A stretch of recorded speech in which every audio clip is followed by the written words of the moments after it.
No lo debo tocar aquí, pero sí, perfecto, bien, gracias.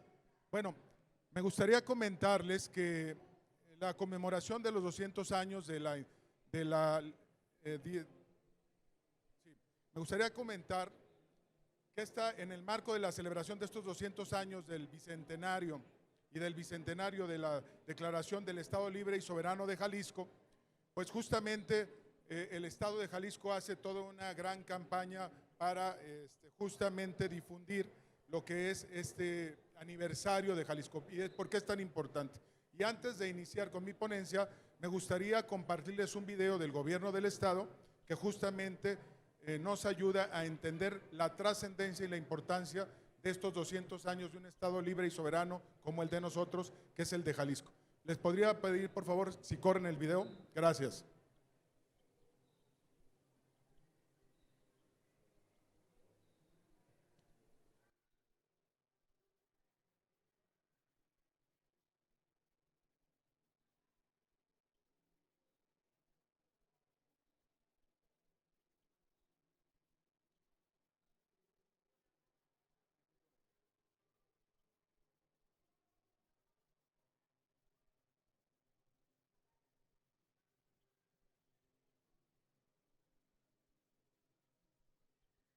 Sí tiene audio, ¿eh?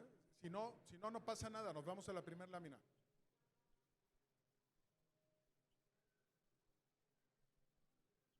¿No lo toma?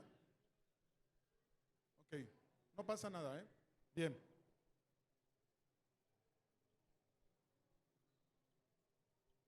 Bien, bueno, intitulé a la charla 200 años y me gustaría comenzar con una frase que me pareció muy interesante del Instituto del Federalismo a nivel nacional. Este instituto hace unos estudios sobre el federalismo y cómo nace el federalismo en México y en particular acuña una frase que me gustó mucho y que pertenece al momento justo de que se da la declaración de los 200 años del Estado Libre y Soberano de Jalisco.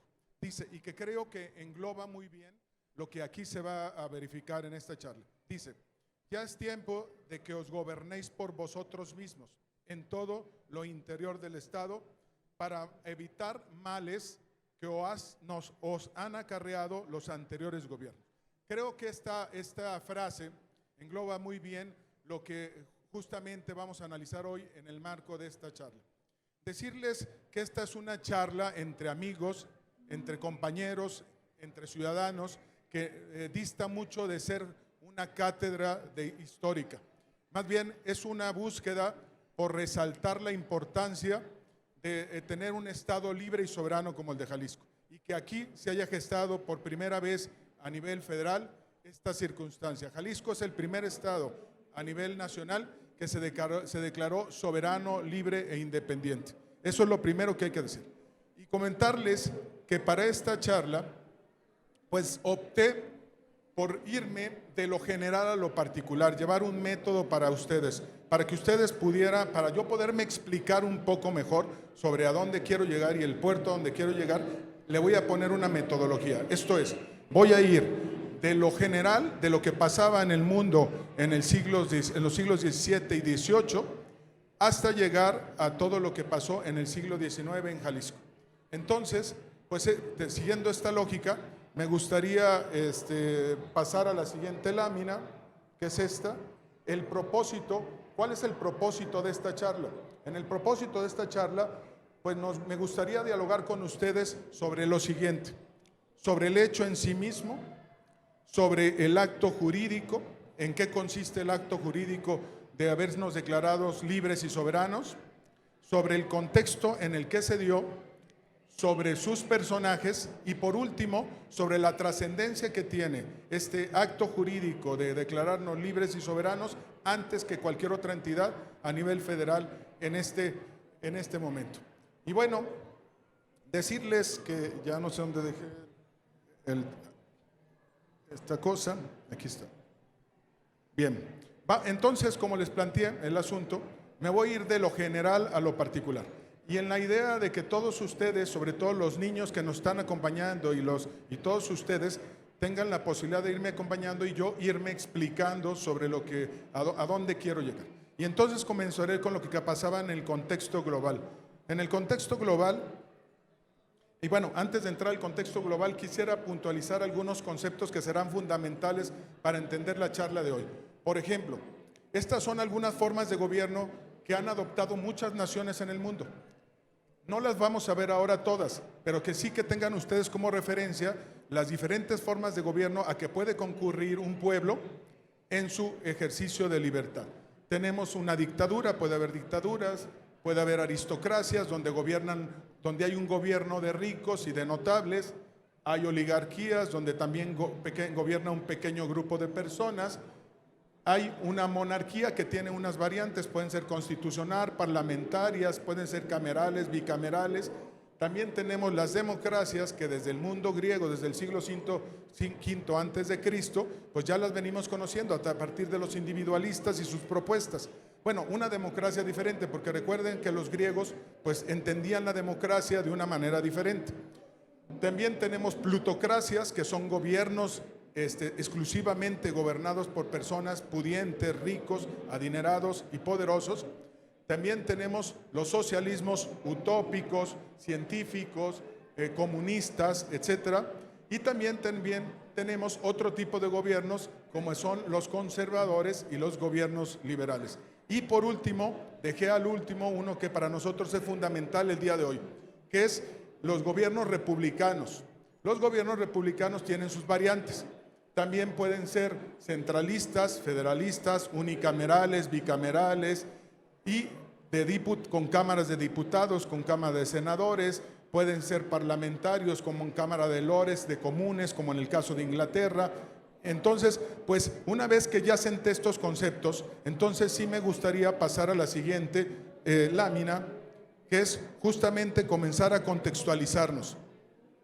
Recordemos que nosotros no podemos entendernos como unipersonales, no podemos entendernos como que nosotros somos los únicos en el mundo, en el orbe. Realmente nosotros somos consecuencia, causa y consecuencia de lo que está pasando no solo aquí, sino en otras naciones, en otros pueblos, en otras latitudes. Es así como en el momento en el que se dan los movimientos independentistas en América Latina, sobre todo en los gobiernos, en aquellos gobiernos de ultramar que están más allá de España, de Francia y de Inglaterra, nos encontramos que había todo un contexto internacional de ideas liberales. Por un lado nos encontramos con una Inglaterra que estaba entrando al empirismo, con un John Locke, con un Thomas Hobbes, con un David Hume, y de la misma manera, casi paralelo, nos encontramos con el contexto de los libertarios franceses o de los gobiernos liberales franceses o de las propuestas de los liberales franceses que vienen acompañando a la enciclopedia, a esta enciclopedia de Denis Diderot, de Rousseau, de Montesquieu, de Voltaire, que de alguna manera vienen aderezando todo el contexto internacional. Esto es, quiero decirles que en el momento, lo que quiero plantear es que en el momento justo en el que se dan los movimientos o el movimiento de independencia de la Nueva España, en el mundo están ocurriendo otras cosas parecidas y sobre todo en todas las colonias, tanto angloparlantes como hispanoparlantes, que había aquí en los territorios de ultramar. Por ejemplo, tenemos, bueno, antes de pasar a otras circunstancias que se estaban dando de la misma manera, me gustaría destacar aquí los ideales de 2 o 3 de estos pensadores.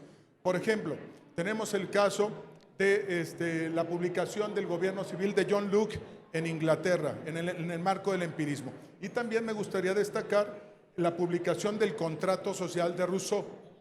Estos 2 documentos en particular, más todo el enciclopedismo, toda la enciclopedia, de alguna manera nos ayudan a entender todos los movimientos liberales, por lo menos en ideología y algunos en acción, que le dan contexto a todos los movimientos libertarios, no solo de América Latina, sino de América del Norte. Y bueno, he de decirles que me siento un poco apresurado, porque es tanta la cantidad de cosas que quiero charlar, y que quiero que poderme explicar yo, que voy un poquito deprisa. Me voy a ir pausando un poco para irme explicando mejor. Por ejemplo, aquí tenemos otros procesos independentistas que ustedes tienen a la vista. Mientras nosotros entramos a un proceso de independencia, de autonomía, en 1810, con esta arenga que da el cura de Hidalgo en el pueblo de Dolores, que por cierto no gritó Viva México, eso ya lo sabemos, porque de entrada no éramos México, sino éramos la Nueva España, porque en realidad lo que grita es Viva Fernando VII, fuera los gachupines y muera el mal gobierno. Eso es una realidad. Entonces, este movimiento de 1810 en realidad no es único en el mundo, ni tampoco es único en los países hispanoparlantes de este lado del Océano Atlántico. Tenemos, por ejemplo, contemporáneos, fíjense, tenemos Colombia, 1810, tenemos a Venezuela, 1810, tenemos a Nicaragua, 1808, tenemos a Honduras, 1808, tenemos a Costa Rica, El Salvador, Guatemala, Cuba, Haití, prácticamente Bolivia, hacia el sur tenemos a Paraguay, tenemos un poco más adelantado Uruguay, 1810 Argentina, Chile, prácticamente todas las colonias españolas, francesas e inglesas que había en América Latina habían entrado a un proceso similar. Ahorita me gustaría referirme al hecho de por qué todas entran en el mismo momento o por qué todas prácticamente comienzan sus procesos de independencia de manera paralela. Bueno, pues esto es bien sencillo y tiene que ver con el contexto de lo que pasaba. Comienzan a llegar a América Latina, a América hispanoparlante y también a la América sajona, comienzan a llegar los textos ilustrados, comienzan a llegar las ideas ilustradas. Voy a dar un ejemplo. A la Nueva España llegan a través de Gertrudis Bocanegra, ¿no? Es una de las vías que llegaban a través de los comerciantes, comienzan a llegar los libros de Rousseau, de Montesquieu, de Diderot, de Voltaire, de John Locke, y comienzan sobre todo las élites novohispanas a difundir estas ideas entre el pueblo.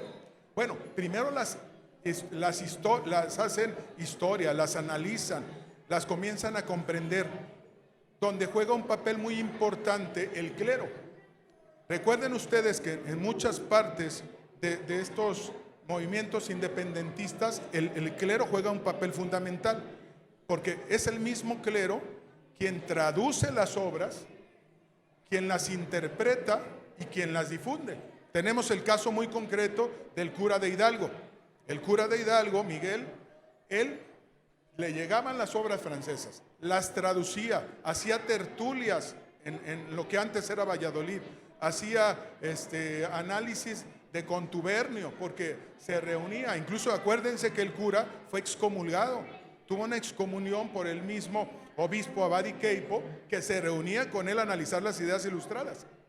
Entonces, pues las ideas ilustradas comienzan a discurrir por toda la Nueva España y por toda la Nueva Vizcaya, la Nueva Galicia y por todos los territorios conquistados por los españoles. Es por eso que estas ideas ilustradas son tan importantes, no solo para América Latina y las colonias iberoamericanas, sino también para la misma Europa. Recuerden que Europa también estaba entrando en su proceso de la Revolución Francesa, que también tiene que ver, déjenme ver si me permite regresar. A ver.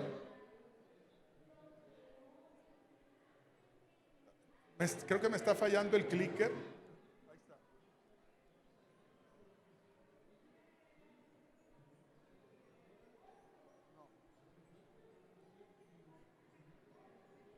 Fíjate que no me regresa.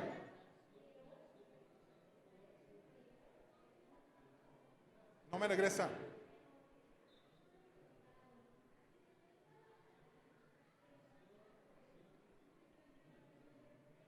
Aquí está. Miren, en el último globo que hay una imagen, ahí está la toma de la Bastilla y también está el proceso de libertad o el proceso independentista de las 13 colonias. Esto es, los procesos de independencia de las grandes metrópolis como Inglaterra, como Francia y como España, no se dan de manera independiente o autónoma, sino que vienen todas ligadas. ¿Por qué? Porque no solo es el discurrir de las ideas ilustradas y de las ideas empiristas, sino que también tiene que ver con la reacción real que se da en algunos pueblos como Francia y como las 13 colonias. Entonces, con esto que estoy planteando, ¿a dónde quiero llegar en este primer momento? Bueno, quiero llegar al siguiente hecho.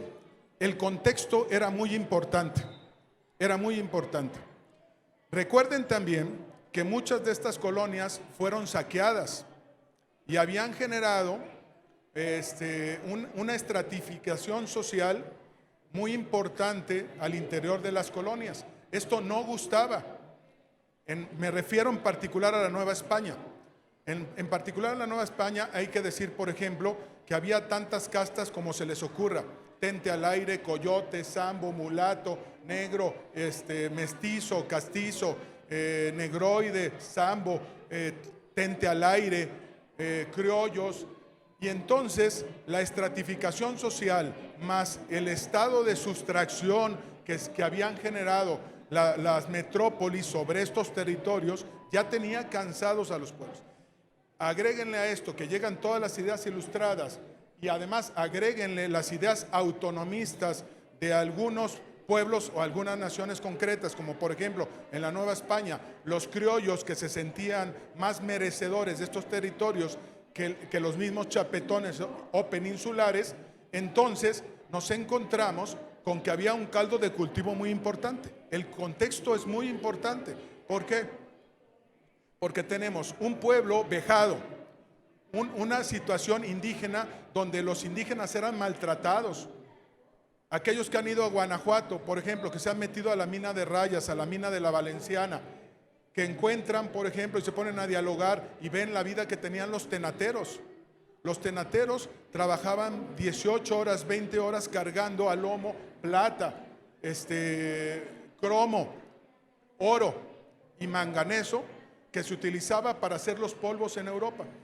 Ese estado de sustracción, de robo, de hurto, de vejación sobre los pueblos indígenas, más la infiltración de las ideas ilustradas, más el papel activo de los sacerdotes, de los jesuitas, de los carmelitas descalzos, de todos, generó un caldo de cultivo tan importante que nos lleva justamente a comenzar los procesos independentistas. Entonces, pues es un montón, un cúmulo de cosas. Son un montón de circunstancias que aquejaron a los pueblos de estos territorios y que influyeron directamente también en el movimiento de independencia y de soberanía del Estado del Estado soberano de Jalisco. Entonces, por eso dije que iba de lo general a lo particular. Ya comencé con lo que pasaba internacionalmente, comienzo a analizar el contexto nacional para poder llegar al contexto local, porque tengo muy poquito tiempo. Me voy a pasar a esta otra para decirles lo siguiente. Recuerden que nosotros entramos un proceso independentista en 1810, iniciado por un cura que era el cura de Hidalgo, un cura con ideas sociales muy importantes. Hay quien dice que Miguel Hidalgo no era una persona que tenía, dicen que Hidalgo no tenía un ideario, no tenía un plan y que no tenía un esquema de a dónde ir. Es mentira.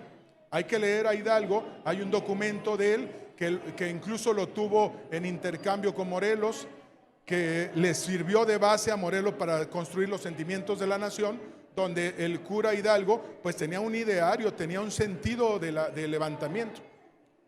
Por eso Miguel Hidalgo, conforme avanzaba, se le iban adhiriendo familias, se le iba adhiriendo al pueblo en el levantamiento. Y es un proceso que termina en 1821. Comienza en 1810, termina en 1821. En 1821, un 27 de septiembre, llega a la Ciudad de México el ejército de las 3 garantías. Llegan a caballo y un día después se proclama la independencia de México, bueno, de la Nueva España, para convertirse en la nación mexicana. Pero para esto, y les recomiendo que lean el oficio, un oficio reciente del ingeniero Alfaro, del gobernador del estado, donde le está señalando al Congreso del Estado, a él y el maestro Ibarra, donde le están diciendo: este año lo vamos a declarar como el año del bicentenario de la independencia de Jalisco, libre y soberano. Es bien interesante que lean este oficio, porque en este oficio el maestro Ibarra y el señor gobernador hacen referencia justamente a un evento que es muy importante y que acontece aquí en Tlaquepaque. Previo a la consumación de la independencia de México, o de la independencia de la Nueva España, nos encontramos con que el 13 de junio de 1821, o sea, 2 o 3 meses previos a la consumación de la independencia de la Nueva España, nos encontramos con que hay una declaración de independencia local, adhiriéndose a todos, al Plan de Iguala y a la ratificación que fueron los tratados de Córdoba, que fueron firmados por Juan de O'Donojú, un virrey recién llegado, que se le considera como un virrey humanista, fraterno, y que por eso contribuyó con su firma en la ratificación de los tratados de Córdoba. Entonces, decirles que previo al 27 de septiembre de 1821, en estos territorios, en Tlaquepaque en particular, en una casa que hoy pueden visitar, de hecho la visité este fin de semana pasado, esta es una casa que se llama Casa Cultural Tlaquepaque. Ahí en este lugar, Pedro Celestino Negrete, por cierto, antes realista, luego iturbidista, declaró el 13 de junio de 1821 la declaración de independencia de la Nueva Galicia, en esta casa en particular, adhiriéndose de manera previa al Plan de Iguala y antes de que fuese publicado. Por tanto, no es en vano decir, que esto también lo dice el oficio del maestro Ibarra y del señor gobernador, no es en vano decir que México nació en Jalisco. No es en vano decirlo. ¿Por qué? Porque si 2 meses previos nosotros ya nos habíamos declarado por nuestro carácter autonomista y por nuestro carácter liberal y por nuestro carácter federalista, ya nos habíamos declarado independientes, pues es justamente oportuno decir que México nace en Jalisco. Y esto lo van a ver en el oficio que en comento les estoy señalando. Decirles también que esto se da a las 18 horas aproximadamente de esta fecha, que es el 13 de junio de 1821. Entonces, fíjense cómo vamos. Vamos del contexto internacional, habiendo pasado por la Ilustración, el empirismo inglés, la independencia de todas las colonias americanas, para comenzar a entrar al contexto nacional. Entramos al contexto nacional a partir de lo que pasa con el levantamiento del cura de Dolores, de Hidalgo, terminando en 1821, el 27 de septiembre, y un día después se promulga el Acta de Independencia del Imperio Mexicano. Más o menos así se dice el acta. El Imperio Mexicano, a partir de esta fecha, tendrá con las otras naciones las que por reciprocidad y respeto y justicia le corresponde, no sé cuántas cosas más. Y lo firma justamente Agustín de Iturbide, Juan de O'Donojú y Nicolás Bravo, entre otros más. Entonces, tenemos que este acto previo, pues ya dice que Jalisco ya de sí era un estado federalista. Bueno, un estado confederado, que quería una confederación porque tenía un viejo espíritu autonomista de sí. Me regreso un poco para recordar un poco a Agustín de Iturbide. Recuerden que el Plan de Iguala y los tratados de Córdoba justamente van tendiendo las redes para que luego Agustín de Iturbide se convirtiera en Agustín I el emperador. Pareciera que no es así y que la insurgencia había ganado. Pero si se dan cuenta, Agustín de Iturbide había luchado antes como realista. Y los que consumen la independencia, pues prácticamente la están consumando en nombre de los intereses y de los ideales, no necesariamente los insurgentes. Incluso hay que decirlo, digo, hay que ser autocríticos. La independencia no cambió las cosas en la Nueva España o en la naciente nación. Pero bueno, Agustín de Iturbide, después de consumada la independencia y en la lógica del Plan de Iguala y de los tratados de Córdoba, creó una junta provisional gubernativa. Esta junta provisional gubernativa sirvió para el periodo de transición en lo que la nación se organizaba para poder luego ofrecerle, por cierto, el trono de esta naciente nación a un príncipe extranjero, que en este caso sería a alguien de la Casa de los Borbones, aunque ya reclamaban a Fernando VII. Entonces, pues Agustín de Iturbide juega un papel muy importante, un realista que consuma la independencia de la Nueva España. Me regreso un poquito para seguir contextualizándonos.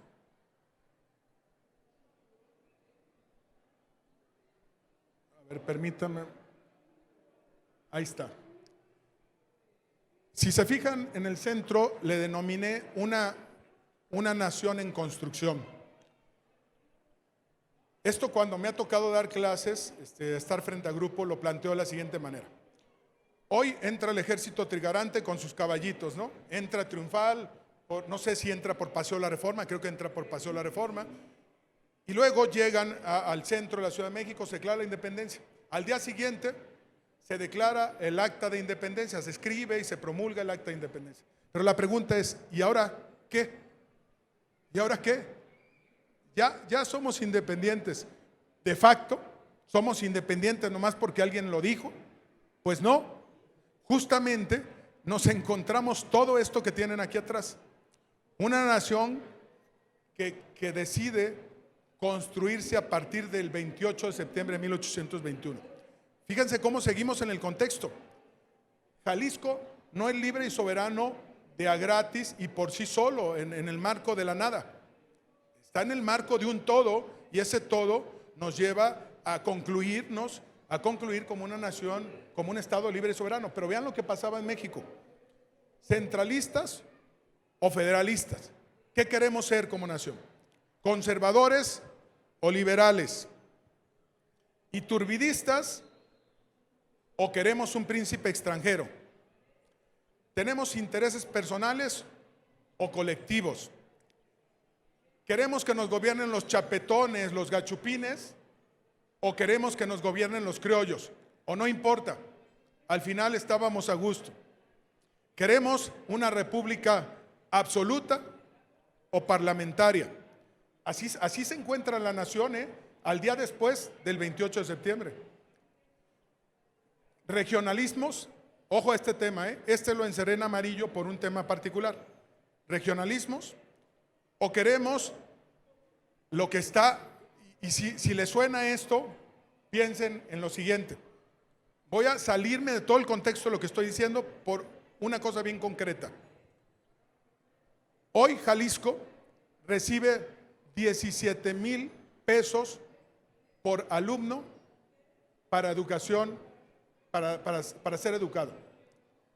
Somos la segunda entidad que más contribuye a la federación con impuestos y solo recibimos 17,000 pesos por año por alumno. Hay otras entidades que ni siquiera llegan a la contribución del 15avo, 20, que reciben arriba de 30,000 pesos anuales por alumno. ¿A qué le suena esto de fiscal y recaudación y su destino? Pues justo a eso, que las mismas causas que nos llevaron al movimiento de independencia siguen prevaleciendo. Una federación que se lleva 8 de cada 10 pesos de nosotros.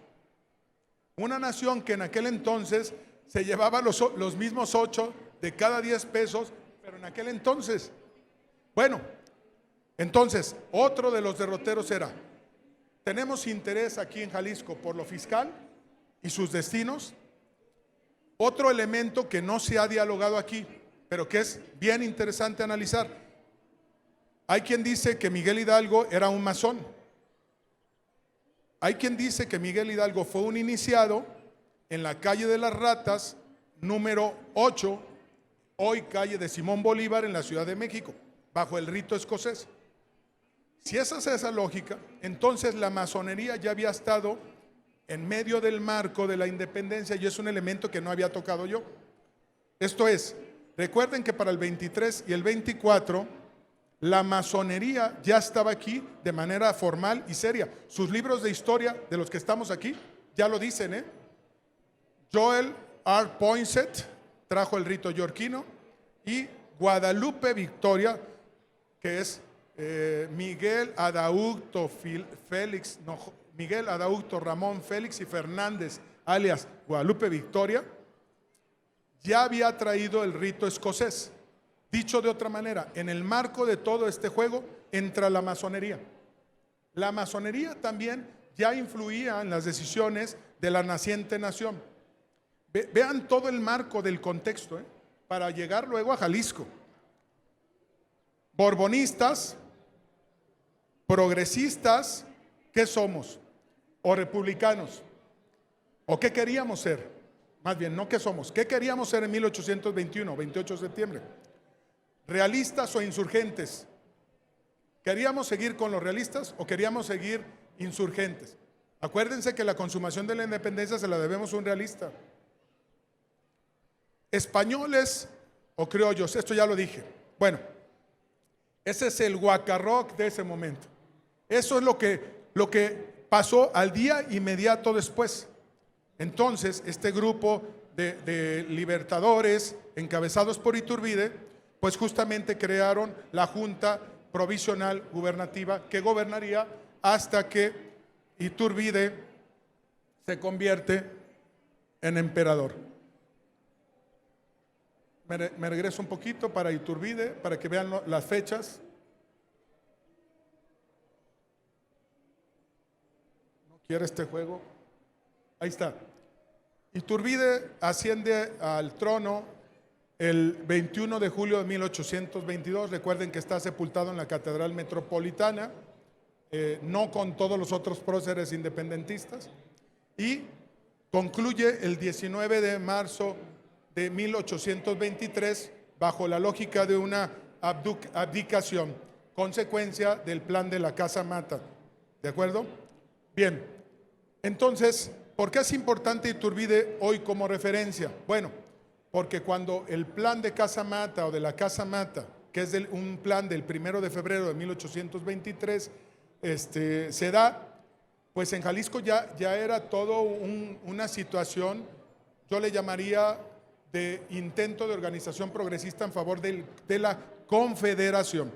Y esto no lo digo yo, lo dice el Instituto del Federalismo a nivel nacional.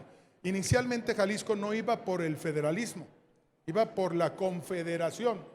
¿Qué diferencia hay entre una cosa y la otra? Bueno, la diferencia sustantiva radica en que pensar en una confederación es pensar en que hay un centro que me representa, pero hay estados libres y soberanos que se autogobiernan en casi todo, en lo administrativo, en lo económico, en lo cultural, en lo social, mientras que en el federalismo pleno es diferente.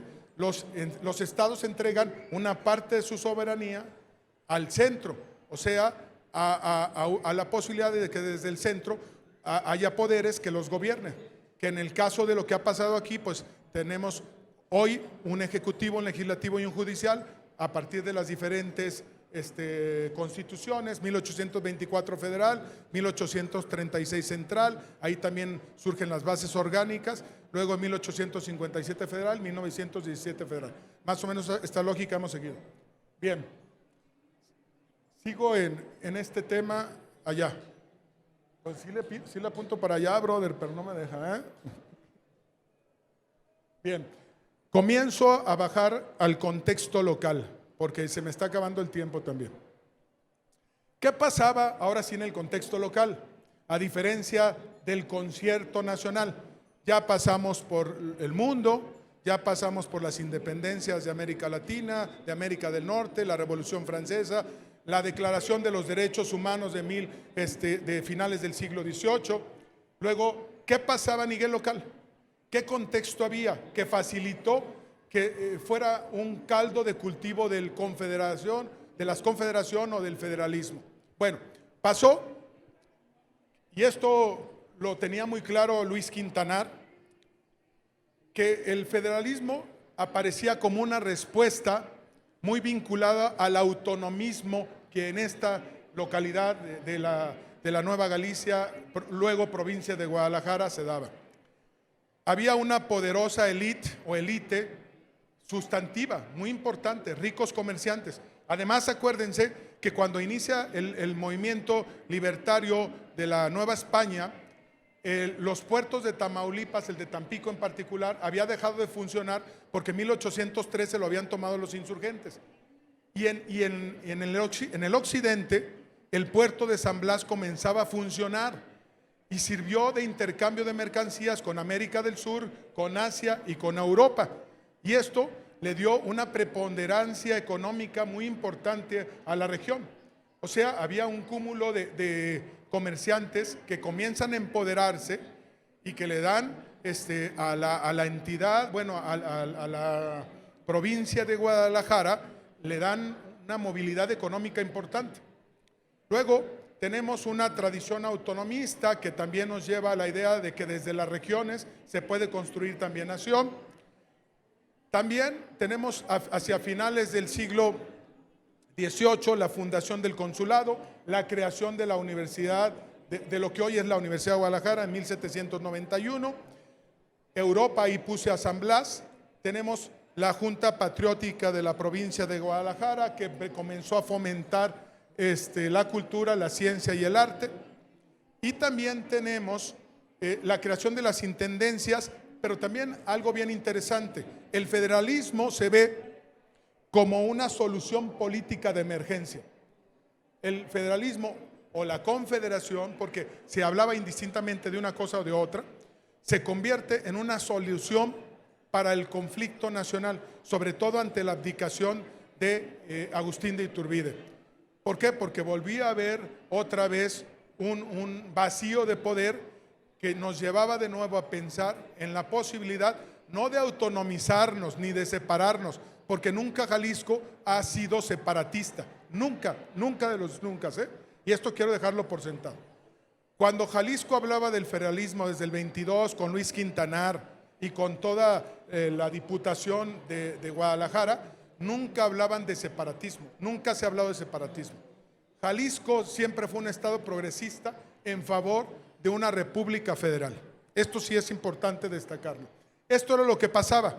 Entonces ya vimos el contexto nacional, esto es el contexto local, y esto lo avalaba justamente Luis Quintanar, que siendo capitán general y justicia de esta región desde 1822, pues justamente fomentó y trabajó por todos los departamentos, por todas las alcaldías, trabajó para lograr el consenso de un federalismo, por cierto, pacífico, porque esa es otra de las cosas que nos debe hacer sentir orgullosos en Jalisco. En Jalisco siempre ha privilegiado el bien común, siempre ha privilegiado la paz, siempre ha privilegiado el orden, siempre ha privilegiado las ganas por trabajar en favor del bien social, y esto siempre hay que destacarlo. Por eso somos diferentes, porque las estructuras sociales que se asentaron en la Nueva Galicia, lo que hoy es este bonito territorio de Jalisco, siempre fueron diferentes.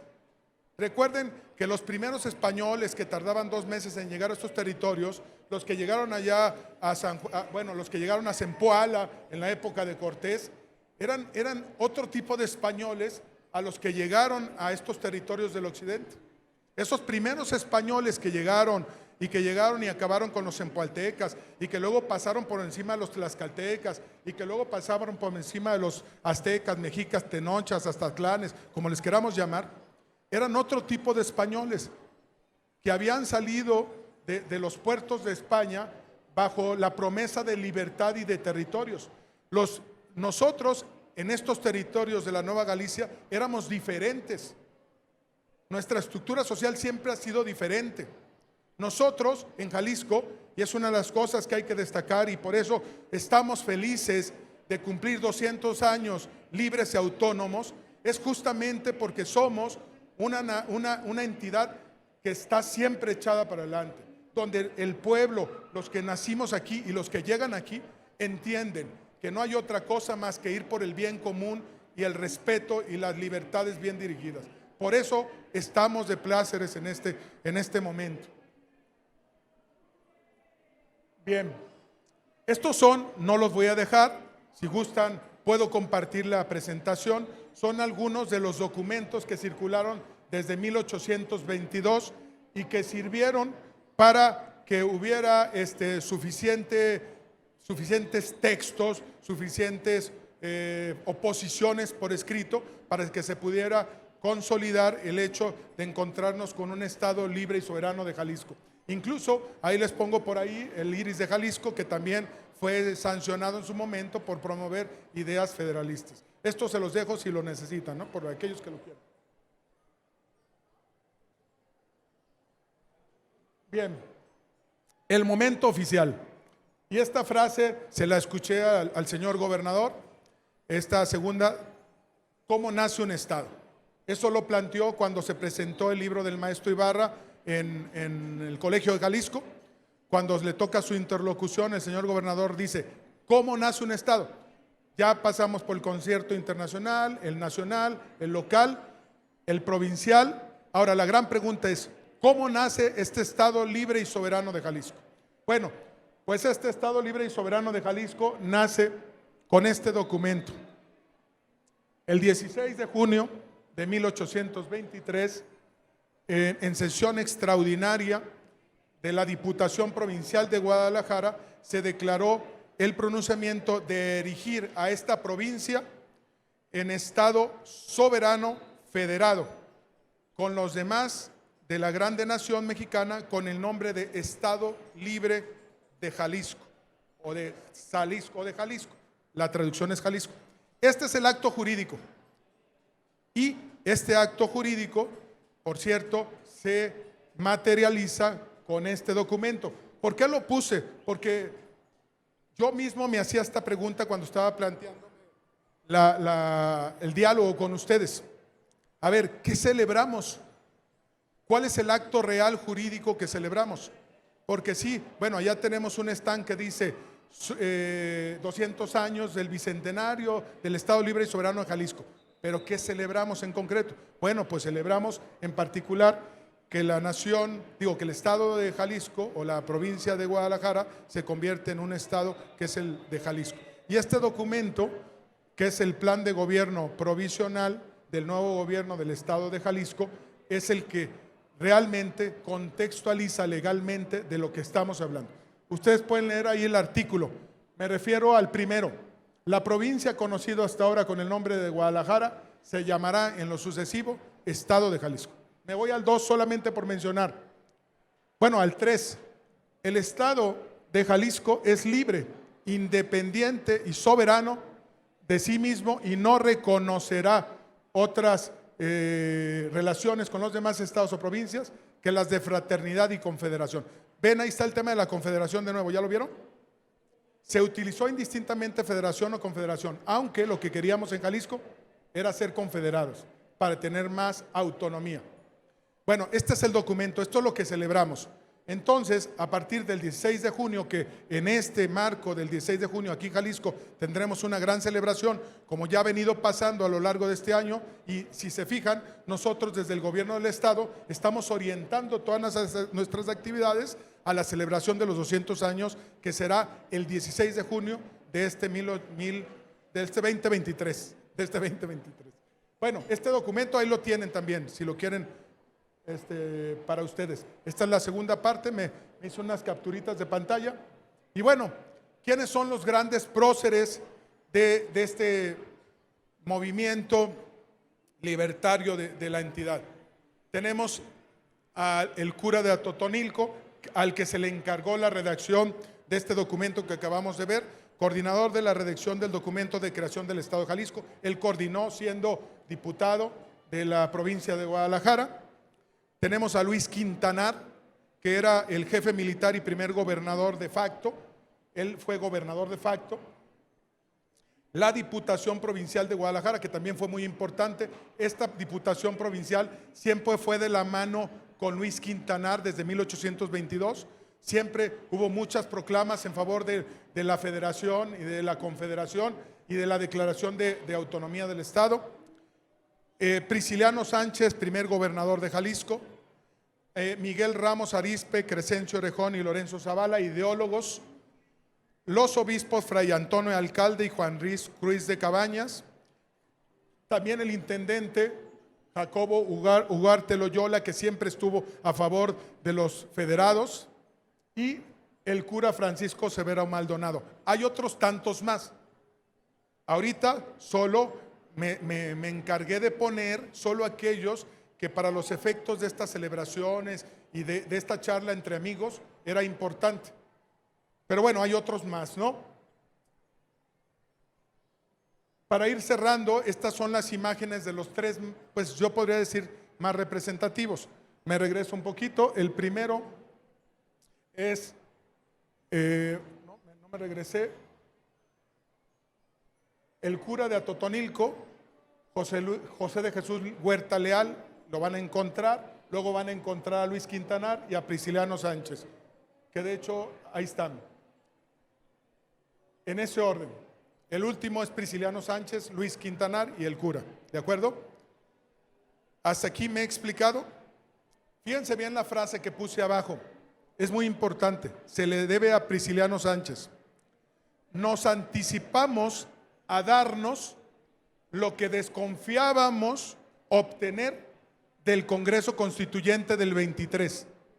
¿Qué es un Congreso Constituyente? Acuérdense que es aquel Congreso que se va a encargar de elaborar una Carta Magna, que sería la del 24, la de 1824. Dicho de otra manera, Prisciliano Sánchez dice, nos adelantamos a darnos lo que nos correspondía, porque temíamos que no nos lo dieran. Y es por eso que nos adelantamos a declararnos libres y soberanos antes que cualquier otra entidad en México, antes que cualquier otra. Nuestro carácter en Jalisco siempre ha sido, me quedan 10, ¿verdad, Juanito? 5, bien, pues me voy a dar prisa. Obviamente hay quien no estaba de acuerdo, No estaba de acuerdo, por ejemplo, Juan Suárez Navarro. Él decía que en Guadalajara se encontraba el foco de la reacción, porque decía que nosotros queríamos el federalismo porque éramos iturbidistas. No es cierto, pero él lo decía. Carlos María Bustamante, ándale, me peinó. Carlos María Bustamante dice, Luis Quintanar y Anastasio Bustamante al frente de un ejército están en favor de Iturbide. Luego Aniceto Zamacois decía, Luis Quintanar y Bustamante son los jefes del partido iturbidista. Y por último, Lorenzo de Zavala también decía, los generales cubrían con el velo de la federación sus intereses iturbidistas. Esto hay que decirlo. Se nos denunciaba desde el centro, desde el Supremo Poder Central, se quejaban de que nosotros estábamos en favor de que Iturbide regresara. No era así. La realidad es que nuestros ideales en Jalisco, siempre autonomistas y siempre en búsqueda de ser autónomos para administrar lo que nos corresponde por justicia, nos ha dado la posibilidad de tomar estas decisiones como entidad. ¿Qué trascendencia tiene el hecho? ¿Por qué es tan importante todo este hecho de ser autónomos y soberanos? Bueno, porque nos ha dado la posibilidad de construir una serie de valores que hacen diferente a Jalisco por encima de cualquier otro. En 1823 estos eran los valores: libertad, seguridad, igualdad, propiedad y derecho a votar. Esto se promovía desde 1822 y 23 como ideas centrales del federalismo. Pero también somos independientes, somos respetuosos con otras entidades, somos autónomos, somos soberanos y también somos justos en Jalisco. Tendemos a ser siempre a que nuestros actos sean de justicia. Esto es, buscamos en Jalisco siempre a darle a cada uno lo que le corresponde. Esa idea de Ulpiano, de Justiniano, es cierto, aquí en Jalisco se cumple. Siempre buscamos darle a cada uno lo que le corresponde. Y también decir, Ya para cerrar, que para nosotros es importante este acto de ser libres y soberanos, porque la autonomía, la independencia, la libertad y la soberanía son una afirmación de nuestra identidad. Somos jaliscienses y recibimos con mucho amor y respeto a todos aquellos que se quieren convertir en jaliscienses junto con nosotros. ¿Por qué? Porque además es una oportunidad para tomar de siempre el control de nuestro destino, como se ha promovido desde este gobierno. Porque es la posibilidad de tomar decisiones de atención desde la lógica de nuestra localidad y desde nuestra región. También es importante ser libres y soberanos porque nos faculta para sostener relaciones de gobierno, sociales y económicas en condiciones de respeto y de igualdad. Y somos soberanos también porque confirmamos nuestra decisión libre y soberana de autodeterminarnos. Pero también formamos parte con respeto, con frontalidad, con amor y con pluralidad y con mucho vigorismo y con mucho patriotismo y progresismo de las decisiones nacionales. Y por último, porque nos permite gozar de las garantías y las obligaciones que todos los mexicanos tienen en la Constitución. Y finalmente, podríamos decir un extenso en un adagio latino, entre otros, porque son muchas otras cosas más las que nos hacen estar libres, orgullosos de esto. En el taller que está aquí de los óculos de los 200 años, algunos niños dicen, nos interesa ser libres y soberanos y estamos felices por eso, porque nacimos aquí, porque nuestros padres nacieron aquí, porque nuestros abuelos nacieron aquí, porque es un estado con una composición sociocultural y mentalidad progresista, porque en Jalisco sabemos trabajar de manera colegiada, porque nuestro estado es rico en recursos naturales, porque en Jalisco sabemos producir, porque tenemos valores comunes, porque somos demócratas en Jalisco y porque sabemos contribuir al bien social nacional. Y por último, me gustaría cerrar con una última lámina, que es esta. Bueno, esta es la bibliografía, para que vean que no me la inventé toda, no es puro choro. Y esta última lámina con la cual me gustaría cerrar mi charla: viva la Nueva Galicia, viva la provincia de Guadalajara y viva Jalisco y muera el mal gobierno central. Gracias.